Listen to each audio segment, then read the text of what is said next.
Hola a todos, muy buen día. En esta sesión vamos a estudiar la solución de ecuación de Laplace utilizando separación de variables. Este método lo vamos a utilizar en situaciones en donde nos den las condiciones de frontera, pero que no podamos determinar un problema imagen para resolverlo.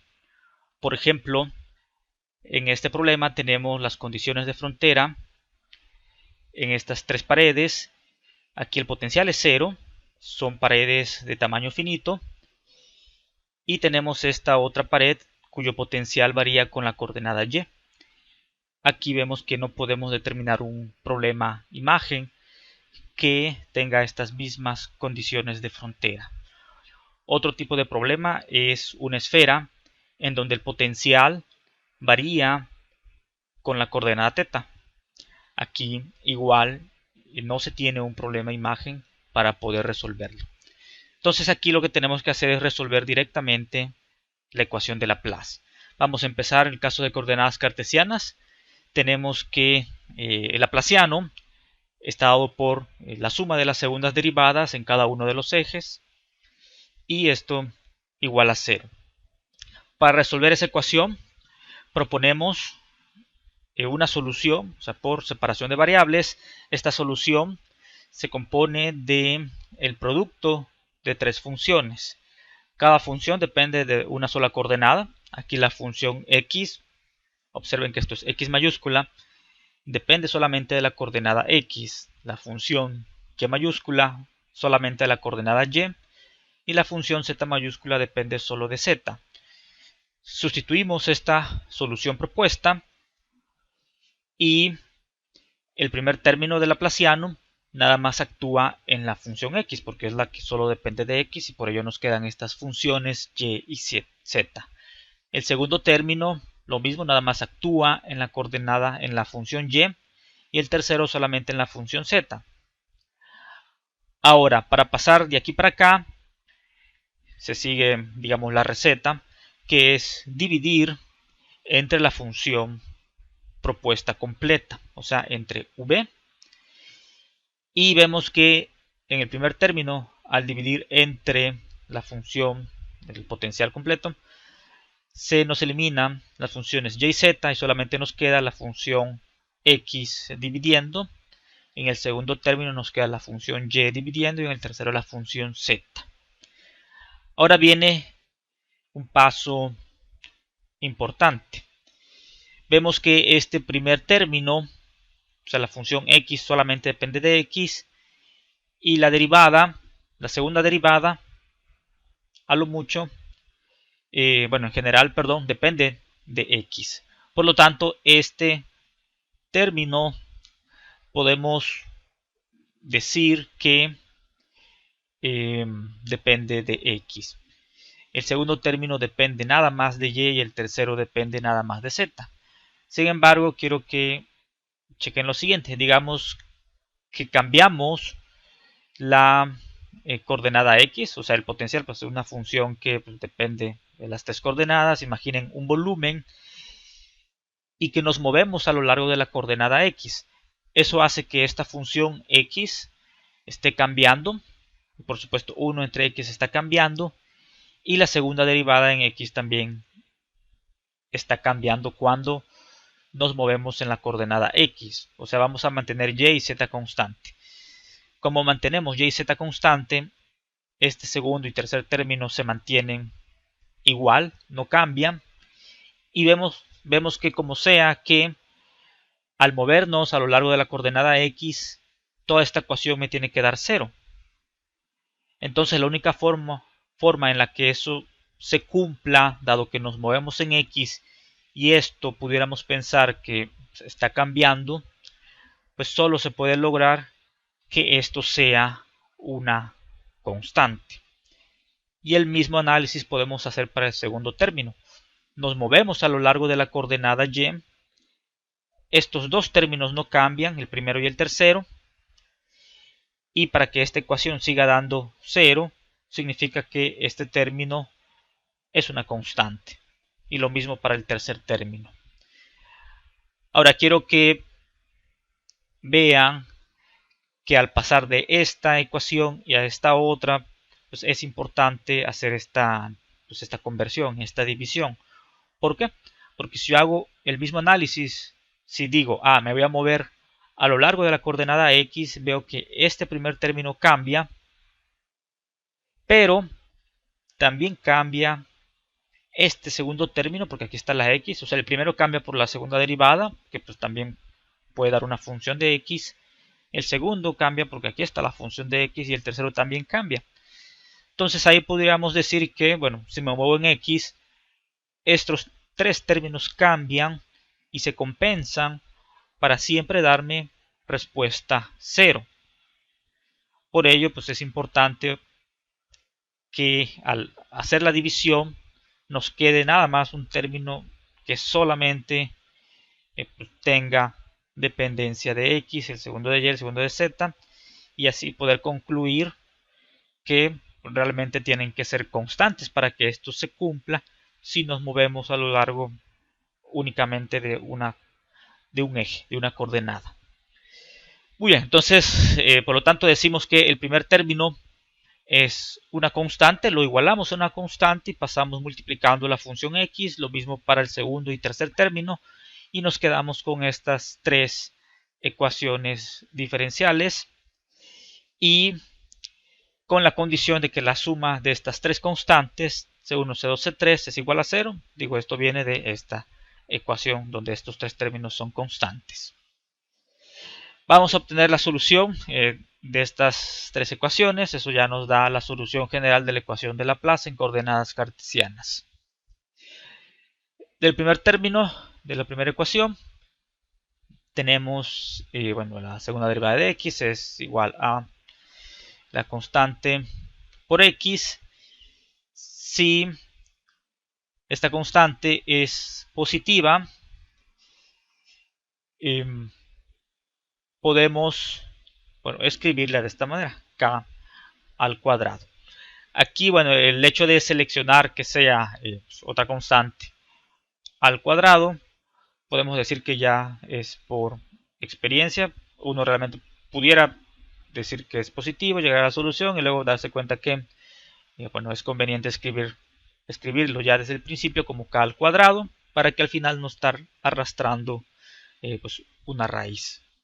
Entonces aquí ya por experiencia, vamos a decir que este coeficiente es k al cuadrado, sigue siendo un coeficiente. Entonces reescribimos nuestra ecuación a resolver y esto tiene solución de función exponencial. O sea, lo podemos verificar. Si derivamos dos veces nos tiene que dar lo mismo multiplicado por k al cuadrado. Se observa que aquí si derivo dos veces este primer término me sigue dando la exponencial y aparece dos veces la k y me queda k al cuadrado.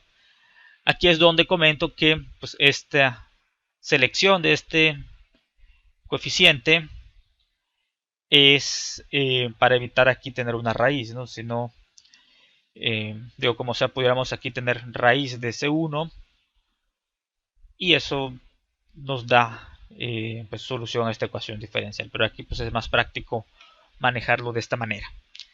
Entonces tenemos dos soluciones, una con la exponencial que aumenta en función de x positiva y una que decae en función de x positiva. Decae en función de x positiva.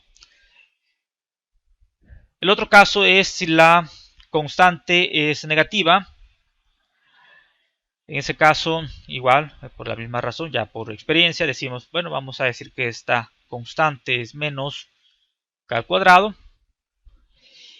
Y reescribimos nuestra ecuación diferencial y esto tiene como resultado funciones sinusoidales.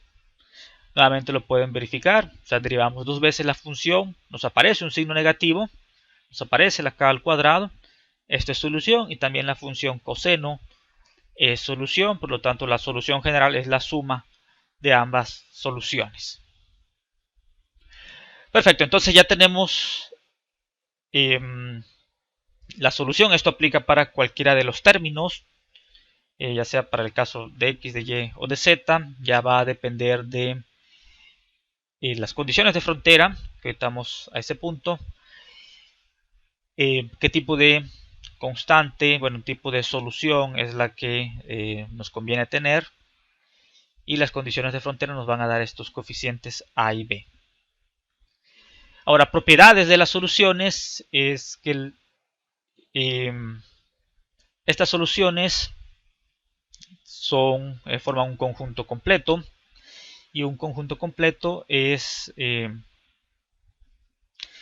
una base, bueno, con la cual podemos representar cualquier función a través de una superposición, bueno, una combinación lineal de dicha base de funciones. Entonces digamos que tenemos pues, una función que depende de y, no tiene que ser sinusoidal o exponencial, o sea, cualquier otra forma la que ustedes deseen la podemos expandir en términos de dicha base.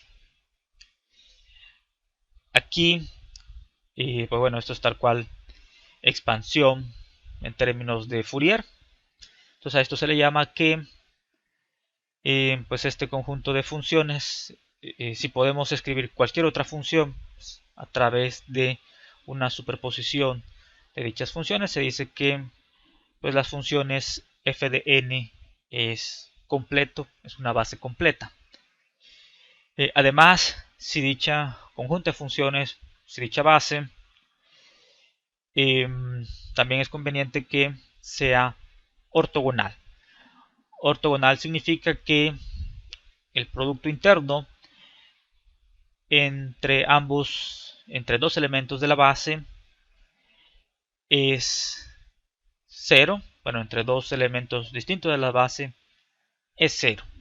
Y eso lo representamos por esta integral. Este es el producto interno entre una función de cierto índice y otra función de otro índice. Para índices distintos me da 0. Para el mismo índice me da un valor. Si el valor es 1, se dice que la base es ortonormal. Si no, nada más es ortogonal. Muy bien, vamos a ver un ejemplo en donde vamos a utilizar las condiciones de frontera para determinar las constantes que nos quedaron en la solución general. El ejemplo es el problema que puse al inicio de la sesión. Tenemos, imaginen un ducto rectangular de longitud infinita en el eje Z. El eje Z va en dirección saliendo de la pantalla.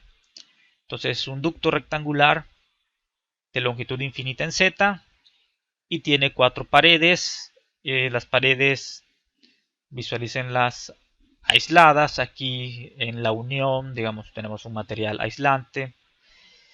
Y estas 3 paredes, las horizontales y la vertical de la izquierda, tienen potencial 0. Y esta pared de la derecha tiene un potencial que cambia con la posición Y. Podemos pensar que estos son conductores, que son metales. Estos 3 están aterrizados y que este de aquí está conectado en algún circuito y pensemos que hay algún flujo de corriente, y eso hace que haya un potencial que varíe con la distancia Y. Ya sé que he mencionado que todo conductor, el potencial es constante punto a punto, pero ese es el caso estático. Puede ser que el potencial en un conductor cambie con la posición si hay corriente.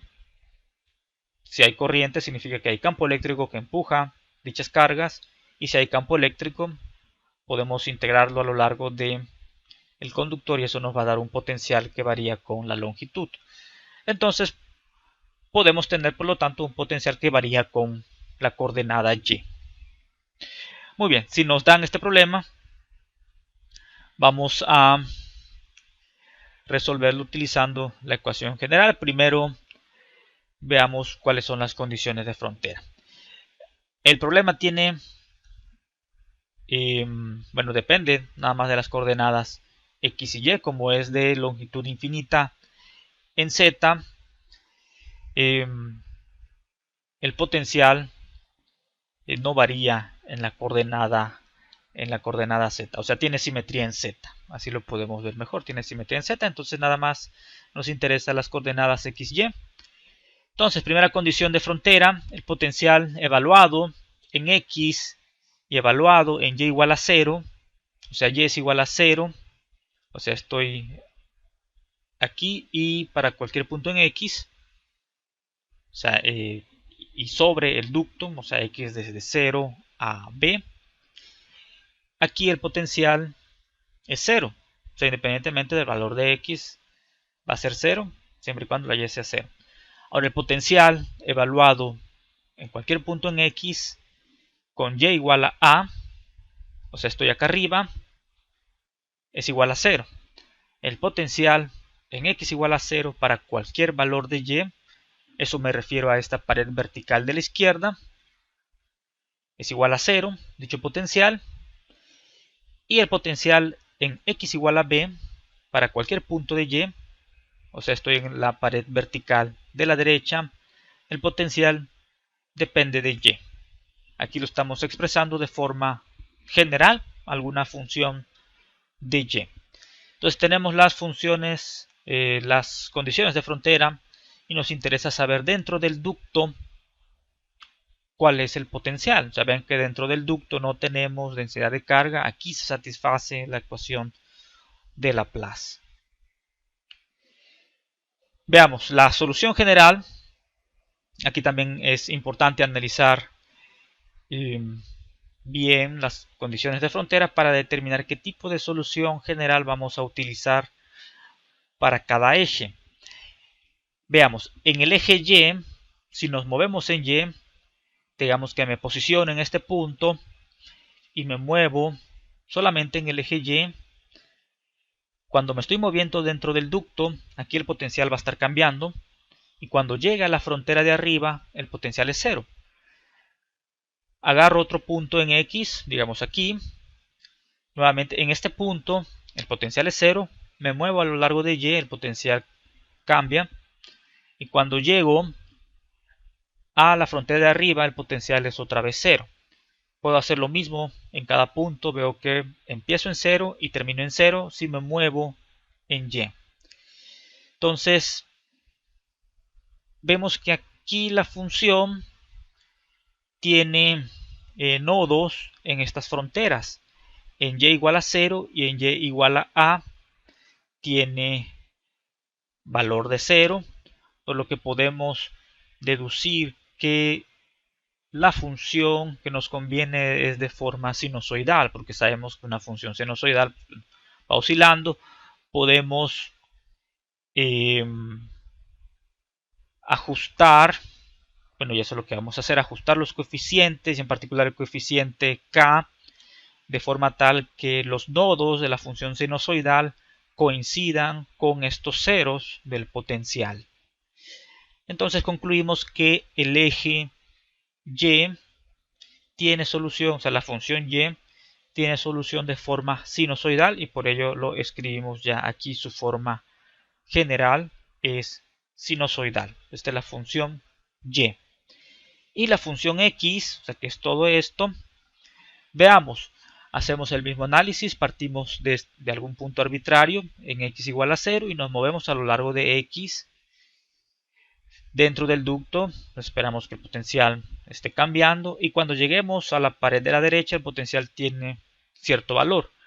Aquí el potencial no va a ser 0, el potencial va a ser lo que nos dicte esta función y la altura de y. Y por ello pues no podemos decir que tenga un nodo aquí. Puede ser un valor positivo, puede ser un valor negativo, o sea, puede ser arriba o abajo del punto de acá. Recuerden que los extremos están en las fronteras. Entonces aquí nos conviene una función exponencial. O sea, digamos que esto pues, está arriba de este punto, entonces pues tiene que ser algo que suba mientras nos movemos en el eje X, o algo que baje. Entonces aquí elegimos para la función X, elegimos la solución general de forma exponencial. Entonces vamos a aplicar ahorita estas 4 condiciones de frontera para determinar estos coeficientes A, B, C, D. Y la k. Son las incógnitas que tenemos.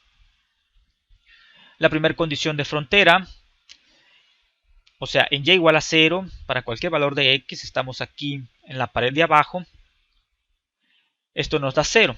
Sustituimos el valor de y en nuestra solución general, estamos sustituyendo aquí y igual a 0, y igual a 0, y todo esto nos tiene que dar 0. Coseno de 0 es 1, seno de 0 es 0, nada más nos queda aquí d multiplicando a la función x. La función x es exponencial. Vemos que para cualquier valor de x no nos va a dar 0. Entonces esto nos da 0, lo podemos pasar dividiendo. Y por lo tanto concluimos que d tiene que ser 0 para que esto se cumpla para todo valor de x. La d tiene que ser 0. Entonces ya encontramos un coeficiente que es la d, que esto es 0. Aplicamos la otra condición. Tercera condición de frontera. La otra condición de frontera es en x igual a 0. Estamos en la pared de la izquierda. Y con y, cualquier valor de y, lo mismo, sustituimos el valor de x igual a 0 aquí en las funciones exponenciales. Esto nos da 1, nos queda aquí adentro, nos queda a más b, multiplicando a c seno de k por y. Esto nos tiene que dar igual a 0 para cualquier valor de y, y sabemos que pues, eso no se da en la función sinusoidal, no se da para cualquier valor de y. Por ello, para que esto se cumpla, a más b tiene que ser 0, y por lo tanto b es igual a menos a. Ahora sí, segunda condición de frontera. O sea, estoy utilizando este orden. Esta es la primera, esta es la segunda, esta es la tercera. Ya aplicamos esta y esta. Vamos a aplicar esta segunda condición de frontera que corresponde a la parte de arriba. ¿Ok? Para x, cualquier valor de x y y igual a a. Entonces, en esa tercera condición de frontera,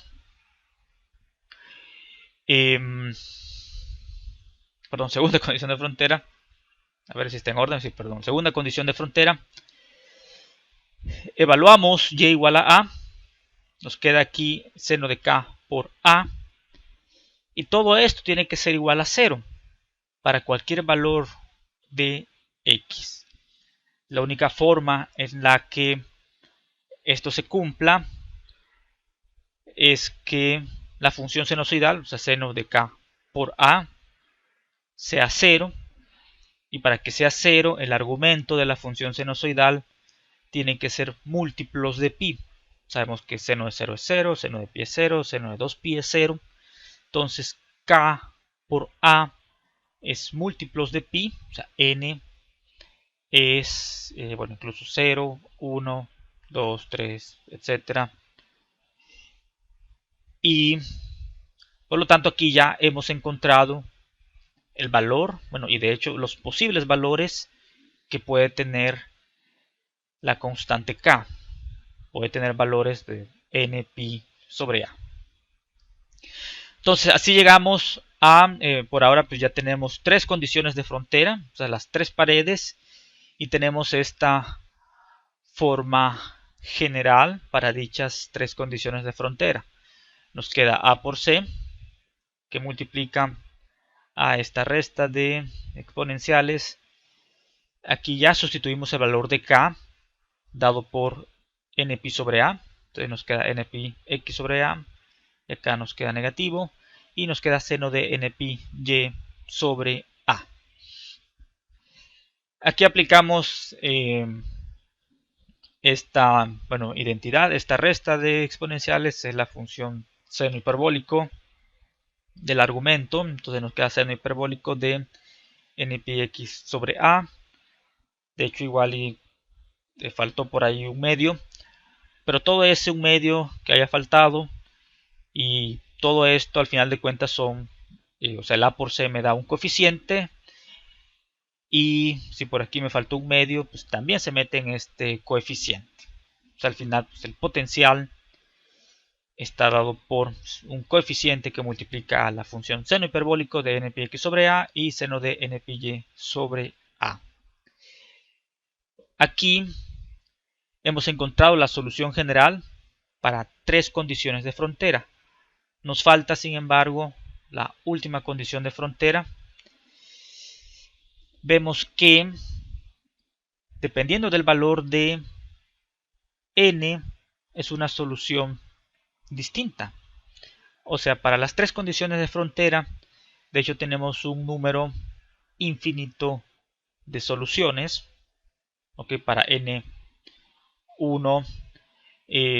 bueno, de hecho, bueno, es que n0 me va a dar 0, ¿no? Entonces, potencial 0.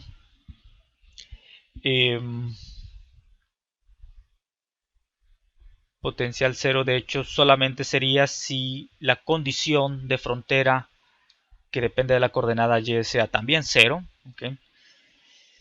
N igual a 1, n igual a 2, etc.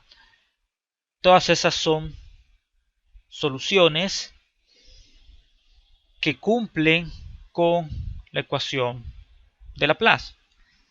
Entonces podemos expresar de forma general, o sea, si aun y cuando no sabemos la última condición de frontera, podemos decir, bueno, el potencial resultante va a ser una superposición de estas soluciones, o sea, como todas estas son soluciones de Laplace y el laplaciano es un operador lineal, podemos hacer una superposición, una suma de todas estas posibles soluciones y al final, si aplicamos el laplaciano a este resultado, pues todo va a dar solución. Ahora quiero que, bueno, repito, no estoy diciendo que hayan varias soluciones para el problema que nos están dando, porque como hemos visto, pues por el teorema de unicidad, el potencial es único.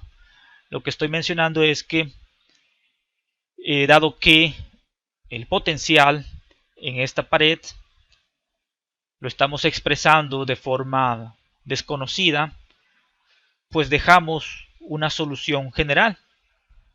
Aquí de hecho, pues estos coeficientes pues están desconocidos. Entonces, bueno, podemos decir que si nos dan el potencial así de forma general, pues simplemente nuestra solución al problema sería esta expresión. Y ya dependerá de el dato dado para este potencial. De hecho, aquí también incluiría el potencial, bueno, el coeficiente 0, considerando que el potencial también puede ser 0. Aquí pues igual es un potencial que tenga que ser función de y, ¿no? Entonces, pero bueno, llegamos a esta solución general y vamos a ver cómo obtendríamos los coeficientes. Los coeficientes los vamos a obtener por el método de Fourier, bueno, como le llaman el truco de Fourier. Bueno, ¿cómo lo podemos aplicar? O sea, al evaluar la cuarta condición de frontera, en x igual a b, para cualquier y, sustituimos x igual a b en nuestra solución general, o sea, aquí aparece la b, y esto lo igualamos a este potencial. ¿Qué es lo que vamos a hacer? Vamos a utilizar la ortogonalidad de las funciones sinusoidales. Sabemos que las funciones sinusoidales son ortogonales, ¿sí? O sea, el producto entre funciones ortogonales de distintos frecuencias, entonces da 0. Por lo tanto, multiplicamos, bueno, este es el truco de Fourier, multiplicamos aquí a la parte derecha, o sea, este potencial, o sea, aquí asumimos que este potencial nos los están dando, lo multiplicamos por una función seno de, digamos, m pi por y sobre a. Multiplicamos también aquí a la izquierda, por supuesto, por la misma función. Y luego integramos en el periodo de la función. Entonces de 0 a A, y por ortogonalidad la parte izquierda me va a dar 0 excepto cuando el índice n sea igual al índice de la función seno de m pi y sobre a, por la cual estamos multiplicando, ¿no? Entonces eso ya nos va a dejar libre el coeficiente.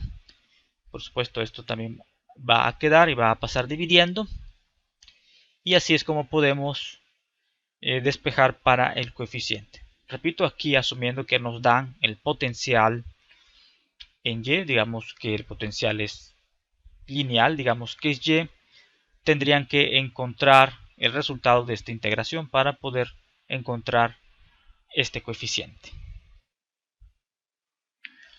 Perfecto, entonces ya llegamos a nuestra solución final. Dada pues ese potencial desconocido, podemos escribir que el potencial va a estar dado de esta manera y los coeficientes se van a encontrar integrando, bueno, haciendo esta integral, y pues bueno, así vamos a encontrar los coeficientes. O sea, si queremos el coeficiente 1, ponemos aquí 1, integramos, nos da un valor. Coeficiente 2, ponemos aquí 2, aquí 2, aquí 2, integramos, nos da otro valor, etcétera, y así nos lleva a la solución. Para el caso en coordenadas esféricas, vamos a considerar problemas en donde el potencial va a ser independiente del ángulo azimutal phi.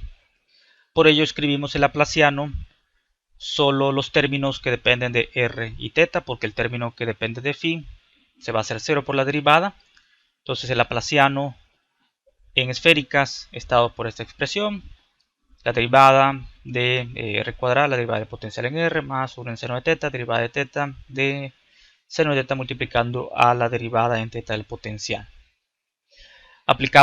Proponemos por separación de variables una solución factorizable, una función que depende solo de r, una función que depende solo de θ, r mayúscula y θ mayúscula, y hacemos el mismo procedimiento. Sustituimos esta solución propuesta, derivamos y luego dividimos entre la solución propuesta, y así nos quedan dos términos: el primer término que depende solo de r y el segundo término que depende solo de θ, y podemos hacer por lo tanto el mismo análisis del caso anterior. Si nos movemos en la dirección radial, vemos que en principio este primer término debería de cambiar, este segundo término no cambia, y como sea la suma nos da 0. Eso nos lleva a concluir que este término tiene que ser una constante, y el mismo análisis para el segundo término. Entonces concluimos que el primer término es una constante, el segundo también es una constante, y que la suma de ambas constantes me tiene que dar 0. Vamos a esta constante C1, aquí nuevamente como en el caso anterior, ya por experiencia, digamos que alguien pues ya lo solucionó y concluye que es recomendable decir que C1 tiene esta forma, o sea, es otra constante, n multiplicando a n más 1, n es una constante positiva entera. Entonces C1 va a tener esta forma y C2 tiene la forma negativa de esto. Entonces repito, n es positivo entero, y sustituimos este valor de C1 en la expresión anterior, y de hecho aquí lo que se hizo fue desglosar esta derivada en r. O sea, primero derivamos r cuadrada y multiplicamos por esto, y luego derivamos aquí, multiplicamos por r cuadrada, este pasa multiplicando a C1 y luego pasa del lado izquierdo restando, y así llegamos a esta ecuación, cuya solución son potencias de r. Pues un primer término es la potencia de r a la n, y el segundo término es 1 sobre r a la n más 1. Pueden corroborar que efectivamente estos términos son soluciones de esta ecuación diferencial. Simplemente sustituyan, derivan dos veces y vean que se cumple la ecuación. Esta es la solución general de la parte radial. La parte polar, un poco más interesante. El coeficiente C2 es el negativo de C1 es menos n por n más 1. Sustituimos y si hacemos este cambio de variable, donde la mu es igual a coseno de teta, se puede observar que esta ecuación adquiere esta forma y esta forma es la ecuación de Legendre. Esta ecuación de Legendre ya tiene solución, que son los polinomios de Legendre. Aquí nada más vean que este mu se pueden hacer, o sea, el d mu es igual a menos seno de teta, lo pueden sustituir aquí y aquí les va a aparecer dividiendo un menos seno de teta, aquí también el negativo se nos va porque tenemos dos negativos. Aquí nos queda 1 menos mu al cuadrado, o sea, nos queda 1 menos coseno al cuadrado de teta, nos queda seno cuadrado de teta, que se nos va 1 con el seno de teta que está aquí abajo, entonces nos queda el seno de teta que tenemos aquí. Y multiplicamos todo por seno de teta para que se nos vaya el que nos queda aquí y aparece acá. Y bueno, así es como podemos ver que este cambio de variable, si nos movemos de aquí abajo para acá arriba, llegamos a la misma ecuación. Entonces, esta es la ecuación de Legendre y cuya solución son polinomios de orden n, donde, bueno, el argumento es mu, o sea, el argumento es coseno de teta. Otras palabras, si n es 0, esto es constante, es un polinomio de orden 0, es constante. Si n es 1, es un polinomio de orden 1 en términos de coseno de teta, o sea, vamos a tener nada más coseno de teta. Si n es 2, vamos a tener máximo coseno cuadrado de teta. También podemos tener la parte lineal. Bueno, sería ver cuáles son los polinomios de Legendre. Los polinomios los podemos encontrar con esta expresión. O sea, si queremos el de orden 0, pues bueno, eso nos da 1. Si queremos el de orden 1, el de orden 0 nos da 1 porque esto pues se nos va, nos da 1. El factor de 0 es 1. Y 2 a la 0 es 1, etc. nos da 1. Con n igual a 1 se sustituyen aquí y derivamos y así sucesivamente podemos obtener los polinomios. Por supuesto, al final la x la cambiamos por coseno de teta. Dichos polinomios son ortogonales y esta es su condición de ortogonalidad. Esta condición nos va a ser útil para cuando queramos encontrar los coeficientes, así como en el caso anterior que aplicamos el truco de Fourier para obtener los coeficientes. Esta es la condición de ortogonalidad de los polinomios de Legendre. Y listo, esta es la solución general de el potencial en coordenadas esféricas. Y hasta aquí le vamos a dejar. Hemos visto la solución general de la ecuación de Laplace en dos sistemas de coordenadas cartesianas y esféricas. Vemos que las condiciones de frontera determinan los coeficientes de la solución general y eso nos permite resolver problemas en donde nos especifiquen las condiciones de frontera, como en este caso vimos este ejemplo. Y en el caso esférico que vamos a ver, bueno, podemos ver durante la sesión cómo resolver este tipo de problema. Aquí tenemos dos regiones, la región interna, la región externa, y la idea es poder determinar, o sea, como nos dan este potencial que depende solamente de teta, podemos usar esta solución, o sea, aplicamos esta solución para la región interna y externa y tenemos que decidir qué coeficiente de estos va a sobrevivir, qué términos va a sobrevivir. Para la región interna vemos que R va desde 0 hasta el radio de la esfera. En R igual a 0, este término que tiene la B, de hecho aquí sería B sub n, perdón, este término se dispara con la R igual a 0. Por lo tanto, aquí nos conviene que la B sea 0 para la región interna de la esfera. Para la región externa de la esfera, vemos que en R infinito queremos que el potencial tienda a 0, porque es una configuración finita, el potencial en infinito tiende a 0. Para esa región externa nos conviene que el coeficiente A sub n, o sea, todos los coeficientes A sean 0 para que esto no tienda a infinito. Este vemos que tiende a 0 con R infinito. Y luego, bueno, eso nos permite eliminar ciertos coeficientes y ya luego pues sería aplicar estas condiciones de frontera para encontrar los otros. Hasta ahí le vamos a dejar, nos vemos en la siguiente sesión.